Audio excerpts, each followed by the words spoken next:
We'll start with Sarah May. 1 minute. First, I want to thank everyone for inviting me here today. It's been a great experience. One of the things that I wanted to say that I didn't get to say before is that, in my research and finding out that it truly is 16% unemployment right here in Yuma, a lot of conversations need to be had. You need to look at the 3 major industries that you have and start thinking about what can you build beyond that. For me as a Green Party member, it really is about looking for more sustainable economic development in the area, because you are going to have issues of water, you are going to have issues of natural resources, and so you have one Yuma. How do you sustain that well into the future? I believe education is a major factor. Like I said, with an income equality that's so drastically different all throughout the state, education is going to be that thing that's going to be the true definer for everybody. It's going to bring everyone together. And so you need to start really looking at things that, again, are sustainable here, things that are going to be lasting, things that are going to be beneficial, and also the things that are going to keep the kids here. Thank you. Thank you. Jury? Thank you, Sarah. It was a perfect segue into my closing remarks, because we're on the same page with that. I feel that education for Arizona, building a strong educational foundation, will help to improve our state developing marketable skills for our high school graduates. We also need to start investing in education from pre-K to post-secondary, so that our students can get those high-paying, high-quality positions. And I would like to, so the state can start investing more in education and not incarceration. Right now we're spending about $7,000 per student to educate our students, and about $23,000 per inmate to keep them incarcerated. We need to flip that. We need to make education our most vital resource for this state. And so therefore I believe that improving education, has already been stated, is the foundation and is the thing that will make that possible. Thank you. Charlene? Thank you so much for you all being here. What I want you to all go home with, I've been watching you. What I want you to go home with is to think about voting for someone without looking at what letter comes behind their name. Representing Yuma County should not be an R issue or a D issue. It should be in the best interest of Yuma County. We have legislators up there at the state legislature that is voting for tax credits. And you may be a Republican out there and you think those tax credits are in your favor. Well, they're not. They're for corporations such as Intel. I have nothing against Intel, but Yuma County gets nothing out of Intel. But the schools up in Maricopa County do. They come in and do different programs. We don't benefit from that. We need to understand that we vote for people that are going to represent our values and our interests. I implore you to look at each and every one of us and vote for the people that represent you and will do the best for you. Thank you. Thank you.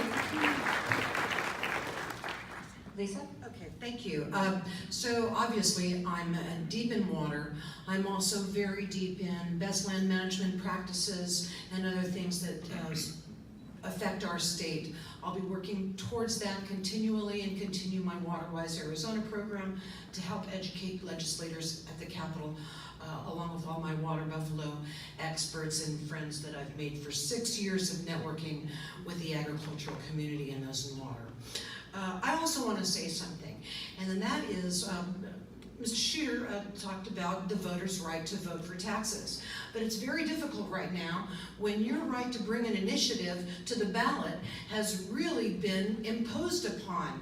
It is more difficult now to bring something to the ballot than ever before in the history of Arizona. I also want to say that infrastructure is extremely important in this state. Now, if we don't want to charge more taxes, what we need to do is review the taxes that are on the books right now. Thank you. Thomas? Yes, thank you for being here, and thanks for having me. And education, educational funding, and no border. I'm against the border. I'm more for building bridges. You're right here on the border with Mexico, a commerce partner. We need to build more bridges. We need to build more commerce between us. And I just think that we can better spend the money from the wall on education and building commerce between countries. Thank you. Thank you. Trey? Thanks again for being here. Again, my name is Trey Terry. I'm a U.S. Army combat veteran. I'm a conservative.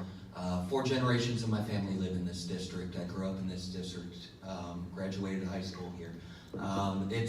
It will be the honor of my life defending you at the state capitol in Phoenix. From every corner of our district, from Litchfield Park, Goodyear, Buckeye, down to Yuma, up to Wickenburg. It is a very vast district. And I will fight, like I said, for every corner of our district. And I'm a fighter. As a combat veteran, I shouldn't have to tell you, I spent 15 months in Iraq. It's what I do. So I look forward to representing you, and I humbly ask for your vote. Thank you. Joanne? Thank you. Thank you all for being here. I know I'm a new face to you, and I have to win your trust, and I understand that. And so being here to be able to tell you about myself, I really appreciate. You know, I said I'm a native. I've told you that I'm standing for water and education, and whether you realized it, I was fighting for you for water in this last session with AMWA. But I'm also on our hospital board and have been for the past 5 years, and I recognize what's an issue is going to be coming towards us in the next couple years, and that is about Medicaid funding. We just need to plan for it. I'm a business person. I look out ahead. I plan for things. That doesn't mean I'm happy with the way things are, but we've got to deal with them. I am a person here that is sitting in front of you with the most wisdom, the most education and understanding of the issues. And being a city council member, I'm about community. So you are now part of my community, and I'm thankful for that. But lastly, I want to leave you with this. I'm not in the agricultural industry, but my youngest daughter was one of your state FFA officers and is also your new ag teacher. Thank you. Tim? Thanks again for being here. It's very important that we, as we go into this next session, that we continue a pro-growth, pro-business philosophy, and that is important. That's why we have a majority in the legislature, and as a business community, we need to focus on that, and we'll commit to doing that. Also, here on the border, we know that we live border issues daily. It's not a soundbite, and so we'll back the president and back the continuing with ICE and all those issues that affect us, because we need to make sure we have, even though says we have 13% unemployment, it's hard to get employees right now. We're basically fully employed in our district.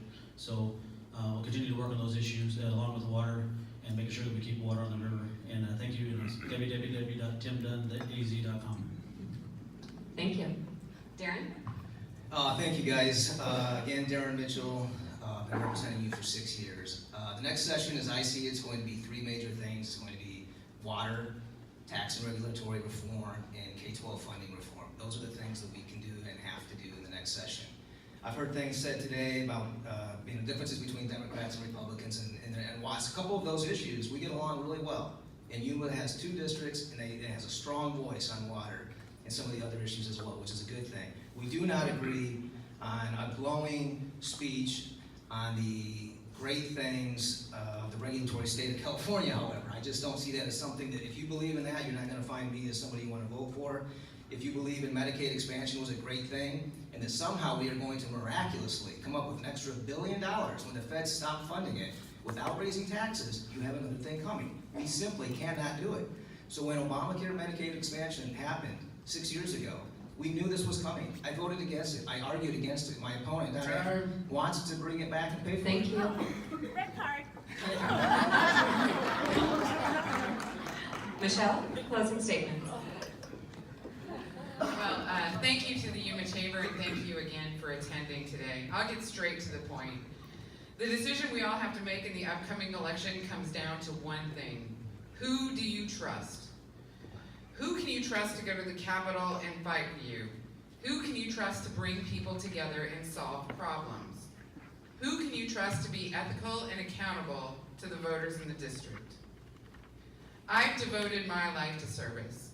I served my country for over 21 years. I served my community. And now I'm hoping to serve you.